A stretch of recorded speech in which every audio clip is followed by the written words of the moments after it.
Hello,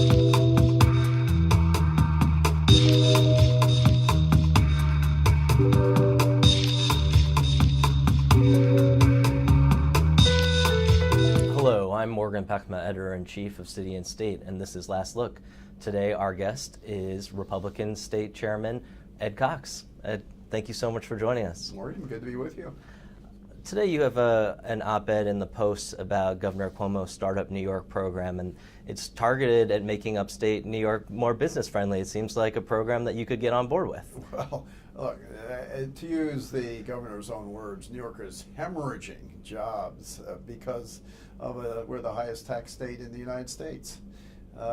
He initially called this tax-free, but then Governor Perry, who was here at the time, and Governor Cuomo was responding to him, called it small ball. The fact is that the State University of New York has had a very good incubator program for some period of time. I was a trustee of the State University for 14 years and finance chairman, and so the incubator program's working. The question then is, how much does this program add to the State University's incubator program? I'm also a venture capitaler. I do startups. I've represented startups. They require capital. They don't have revenues for a long period of time. They don't have income for a long period of time.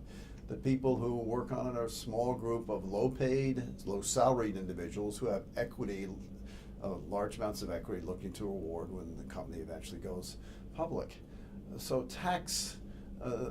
tax-free doesn't mean much to them.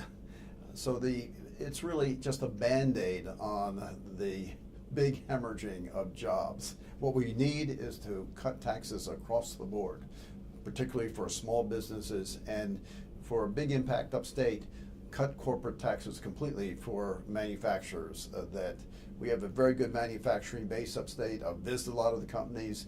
They are putting in capital, going more high tech. There's lots of synergy among the different manufacturing entities in upstate New York, but they certainly could use that kind of tax relief so they could have more capital to invest to keep our upstate manufacturing area robust. These type of across-the-board tax cuts and capital gains tax cuts that you propose in your Post op-ed, I mean, is there any possibility that a plan like that could pass the Assembly?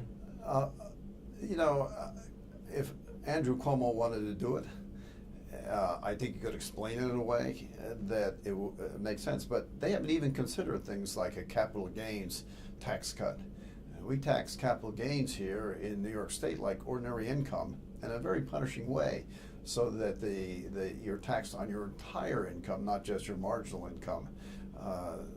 The lesson is at the national level, if you cut capital gains tax, you get more revenues because there's more economic activity and more selling of assets, and therefore more revenues to the government from the capital gains tax.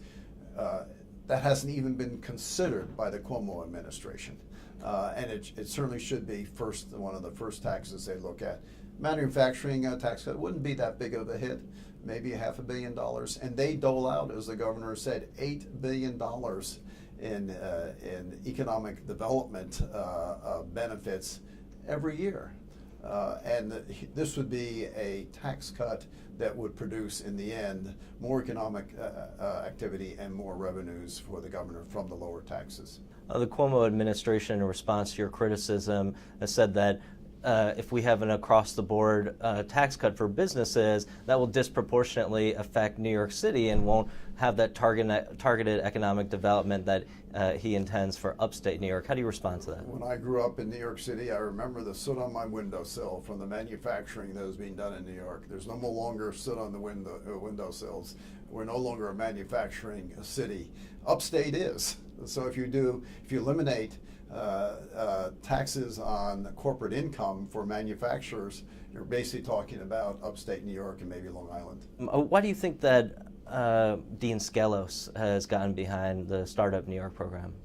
Well, as I said, look, we are hemorrhaging jobs. It is a Band-Aid on the hemorrhaging, and a Band-Aid's better than nothing. So I can see I would have voted for it.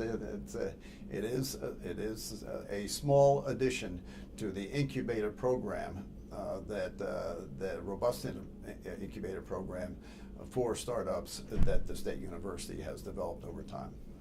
Recently, it seems that you've been ramping up your criticism of Governor Cuomo. In the first 2 years, it seemed like you were much more on board with his program.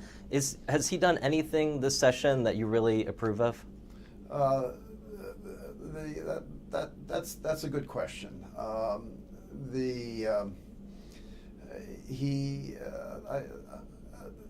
Look, I think he has done some good things. The LIPA, I think, basically revamping that so that slimmed down the LIPA portion of LIPA. But that was basically correcting a mistake that he had made, where he didn't appoint a CEO for LIPA, and he didn't put board members he should have in there. And the basic problem was created by his father. When they eliminated Shoreham, that was $5 billion has now grown to $7 or $8 billion on the balance sheet of LIPA. So he's trying to redeem a bad situation there by basically focusing on the operating company rather than letting LIPA continue as a controlling entity there. That's one thing that I would have said, yes, he got that right. What about convening the Moreland Commission? Moreland Commission, you know how commissions are. You appoint a commission and it's a way of putting off a problem rather than solving it immediately. Look like you're doing something with it. In the end, a Moreland Commission can only investigate an executive entity. So in essence, he would be investigating something that's under his control. More importantly, he has something concerning corruption in Albany that he could do something about right now. And that is a complete investigation of the criminality of Vito Lopez's sexual assaults and the cover-up of it by Speaker Silver. He could appoint a special prosecutor to finish the job that Jacob started and that the district attorney on Staten Island started. District attorney on Staten Island was limited to Brooklyn, what he could do. Most of the criminal acts happened in Albany. The Albany DA has refused to do anything. The precedent is there when a DA refuses to act, the governor has the power to appoint a special prosecutor. I could see Vito Lopez, who's now running for the city council, get elected to the city council, continue his sexual assaults, criminal activity. That will be the governor's responsibility if he does not appoint a special prosecutor. You talk about special prosecutor, but it seems like Dan Donovan really dropped the ball with his investigation. There was this great possibility that the Vito Lopez investigation would be blown wide open, and we really haven't seen too much come out of his office. Dan Donovan didn't drop the ball. Because the Brooklyn DA had a conflict because Vito Lopez was a chairman of the Democratic Party there.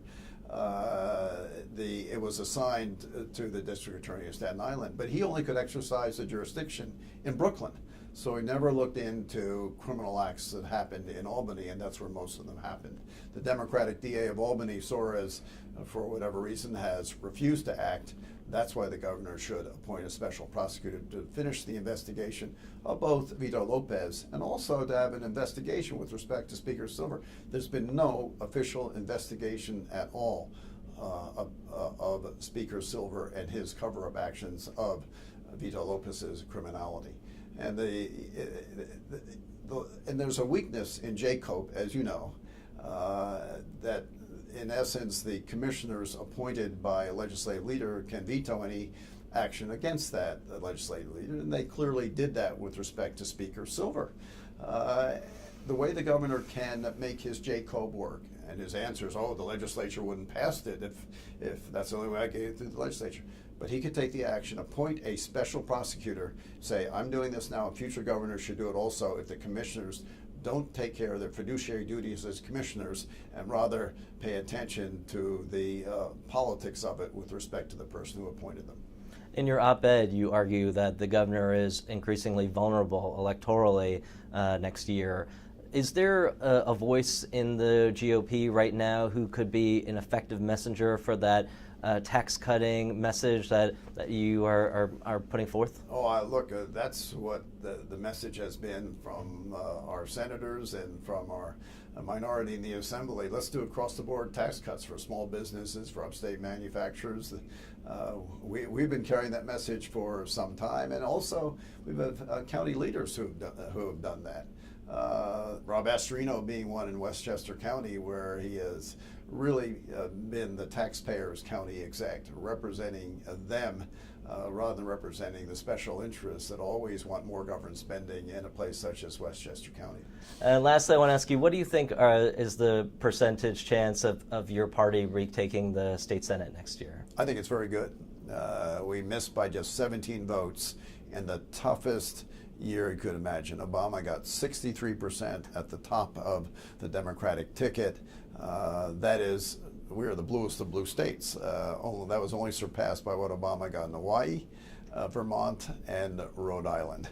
And that went down ballot, and we lost an absolute majority by 17 votes. We're going to win back several seats that will put us back into the majority in the state Senate again. Ed Cox, thank you so much for joining us. Thank you, Morgan.